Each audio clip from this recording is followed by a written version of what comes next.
Every designer knows the sinking feeling of opening an email to find feedback like, "I don't know, it just doesn't feel right," or "Can you make it pop?" You spend hours on revisions, only to receive another round of equally vague notes. This timeline outlines a predictable 6-step workflow designed to prevent that chaos. We split the work into 2 zones. The first 4 steps happen in your studio before you show the client anything, and the final 2 steps happen during the sharing phase. By sticking to this order, you stop relying on guesswork. You transform design from a subjective debate into an objective process, where every choice is backed by logic.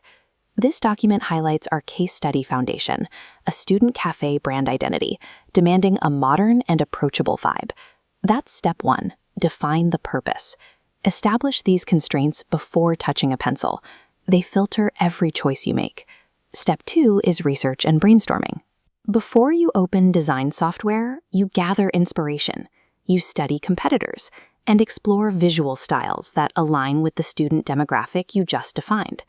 A professional designer sets aside personal style here.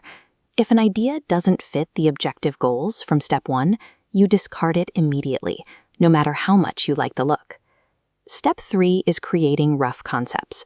This is where many juniors fall into a trap. They pick one okay idea and spend hours detailing it in software before they've explored the alternatives. This rapidly populating grid shows the goal, volume. Sketch dozens of wireframes. In step 4, develop the best 2 into detailed drafts, testing precision.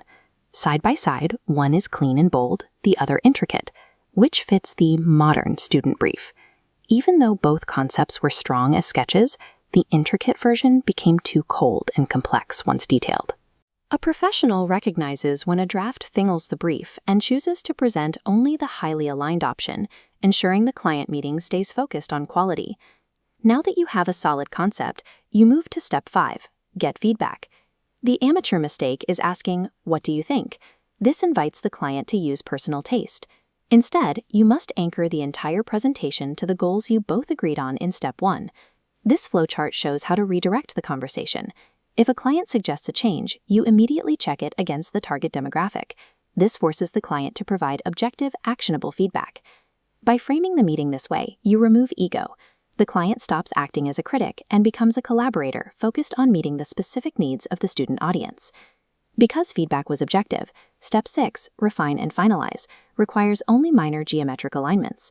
You're polishing a design already proven to work. The approved design then splits into its final deliverables, packaging vector files, raster images, and brand guidelines for handoff. Looking at this 6-step framework, the strategy is clear. You front-load the research and the drafting so that when you finally reach the sharing phase, the hard work is already done.